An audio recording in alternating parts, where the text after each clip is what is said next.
Welcome to Essential Dialogues. Today we're diving deep into something pretty big, what a Yeah, second Trump term could mean for Ethiopia. right. Specifically, how this global superpower's decisions kind of ripple all the way over to a nation that's really focused on its own ambitious growth. Yeah, it's a fascinating dynamic, isn't it? It is. Because Ethiopia is at this crossroads, Yeah. trying to build itself up while also navigating like a really complex web of international For relations. sure. And you really can't talk about any of this without talking about the Grand Ethiopian Renaissance Dam, Right, the GUR. or GER as it's known. Yeah, that massive dam It's project. a huge source of tension. And I remember during his first term, Trump made that rather shocking comment about Mhm. Egypt potentially blowing it up. Oh, yeah. Did that just add fuel to the fire? Oh, absolutely. Yeah. That statement really threw a wrench in U.S. Ethiopia relations. How so? Well, you see, the U.S. has been a major aid provider to Ethiopia, Right. but that comment, Yeah. along with disagreements over the dam, Hmm. led to some of that aid being cut during Trump's first term. So we've got Ethiopia trying to build this dam for power and development, Mm-hmm. but it's causing friction with Egypt downstream. Right. And now they've got the U.S., this major player, Yeah. making these inflammatory remarks Yeah. and cutting back on support. Yeah. Not exactly an ideal situation, is it? No, not at all. And it really highlights how actions in one part of the world Hmm. can have such a huge impact on another. Yeah.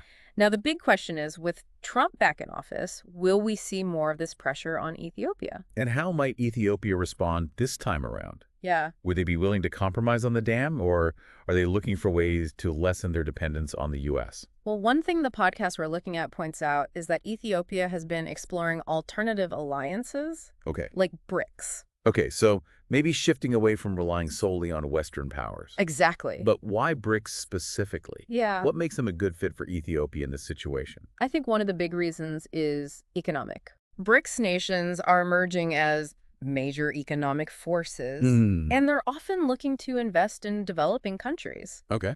This could be a way for Ethiopia to secure funding for projects, Yeah. maybe even those related to the dam, without having to bow to U.S. pressure. So kind of a way to diversify their funding sources Yeah. and gain a little more independence. Exactly. But I imagine this also has implications beyond just the money. Right. Oh, for It's sure. going to be a bit of a power play on the global stage, too. It is. It's a way for them to signal that they're not going to be pushed around Okay. and that they're open to partnerships outside of the usual It's players. like a bold move. It is. So we're starting to see how Ethiopia is trying to take a more proactive approach here. Yeah. But let's not forget that the U.S. still holds a lot of cards, especially when it comes to aid. Right. And this is where Trump's America First philosophy comes into play. Right. He's very much about using foreign aid as leverage to advance U.S. interests. Which means Ethiopia could be caught in a tough spot. Yeah. They need the aid, Uh-huh. but they also don't want to be bullied into making decisions that aren't in their best interest. Right. So how do they walk that line? Well,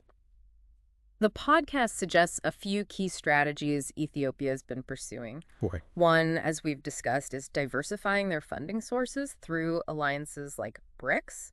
Another is strengthening regional unity, Okay. particularly through the African Union. Ah, so working with their neighbors instead of just going it alone. Right. What's the thinking behind that? It's about collective power. Okay. By working together through the African Union, Yeah.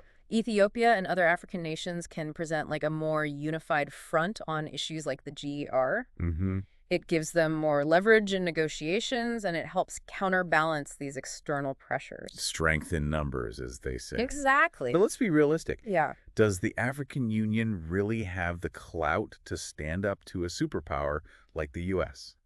That's a good question. I mean, it's not like they have a massive military or anything.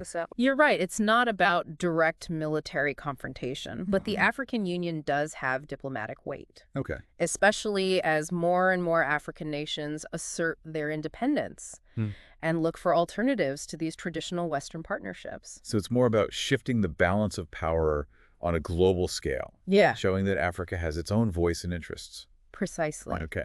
And this ties into the third strategy the podcast highlights, Okay. self-reliance. Okay. Ethiopia is focusing on developing its own economy and infrastructure, Right. reducing its dependence on foreign aid altogether. That makes sense. The less reliant they are on aid, the less vulnerable they are to political pressure. Right. whether it's from the U.S. or any other country. But that's easier said than done, right? It is. I mean, developing a strong economy takes time, Yeah. resources, Wow. and a stable political environment. It certainly does, and Ethiopia faces its fair share of challenges. Yeah. But they've made significant progress in recent years. They've invested heavily in infrastructure projects like roads, railways, and of course the GERD. And what about security? Yeah. We haven't really touched on that. Right. Does Trump's reelection have any implications for Ethiopia's security situation? Yes, that's an important point. Yeah. Ethiopia has been a key U.S. ally in the Horn of Africa, Right.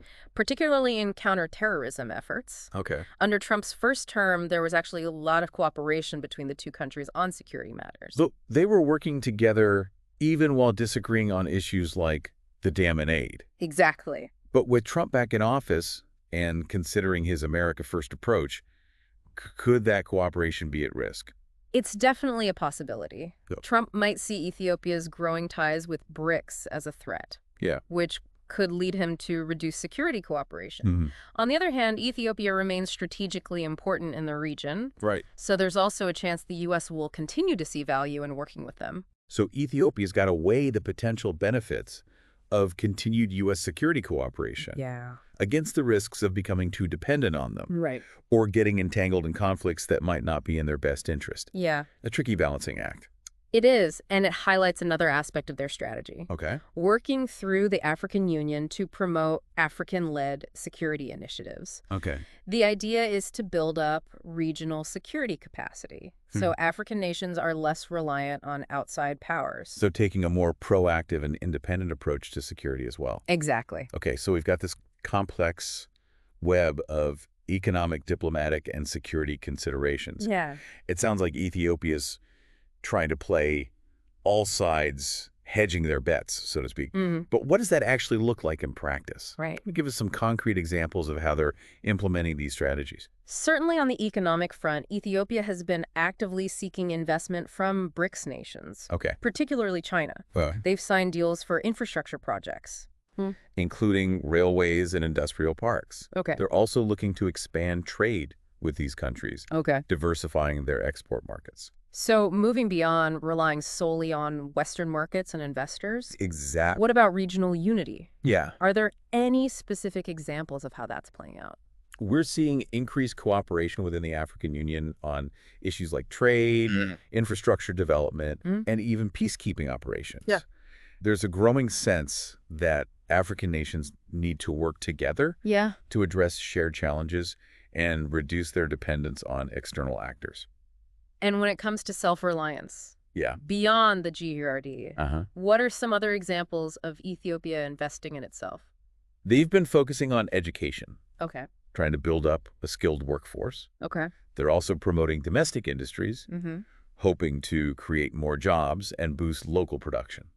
It sounds like they're taking a multi-pronged approach, trying to strengthen their position on multiple fronts. Exactly. They understand that true independence comes from a combination of economic strength, diplomatic savvy, and a strong sense of regional unity. This all makes me think about how interconnected the world is. Yeah. That a decision made in Washington can have such a profound impact on a country thousands of miles away. It really underscores the importance of understanding these global dynamics. Yeah. We can't view events in isolation. Right. What happens in one part of the world inevitably impacts the rest of us, even if we don't always see it immediately. So where does this leave us? Yeah. What are the key takeaways for our listeners as they follow this story moving forward?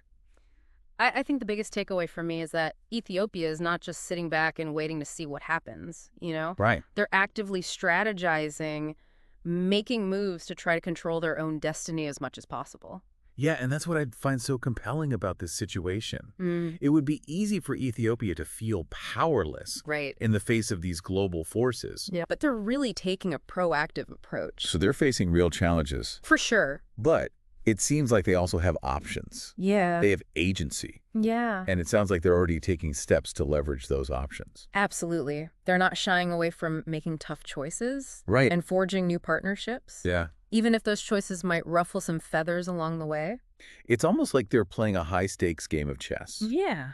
Trying to anticipate the moves of more powerful players while also making their own strategic plays. That's a great analogy. Yeah. And like any good chess player, they have to be thinking several steps ahead. Right. They have to consider the potential consequences of their actions, both in the short term and the long term. And it's not just about reacting to what others are doing. Right. It's about proactively shaping the game board. Yeah. Changing the rules and creating new possibilities. Exactly. And that's where I think the African Union plays a crucial role. It's not just about collective bargaining power.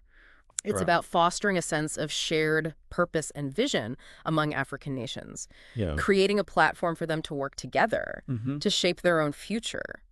It's almost like they're saying, we're not going to wait for the world to decide our fate. Right. We're going to take control of our own narrative. And that's a powerful message, not just for Ethiopia, but for other countries around the world that are struggling to assert their independence in an increasingly complex and interconnected world. So for anyone listening who's thinking, well, this is all very interesting, but what does it have to do with me? What would you say? I would say this situation highlights how interconnected we all are. Yeah. Decisions made in one part of the world can have ripple effects that we might not even realize. It's a reminder that we can't afford to be complacent or isolated. Right. We need to understand these global dynamics, because what happens in Ethiopia, or any other country for that matter, ultimately impacts us all. It underscores the importance of staying informed, engaging in dialogue, and thinking critically about the world around us. Because the choices we make, both individually and collectively, have the power to shape the course of history. Well said. And on that note, I want to thank you for joining us on this deep dive into what Trump's re-election could mean for Ethiopia. It's been a fascinating conversation, and we hope you found it insightful. We encourage you to continue exploring these issues and to stay engaged in the dialogue about how we can create a more just and equitable world for all. If you enjoyed this episode of Essential Dialogues, please like, share, and subscribe to our podcast. Yes. We'll be back soon with more deep dives into the issues shaping our world. Until then, stay curious and stay connected.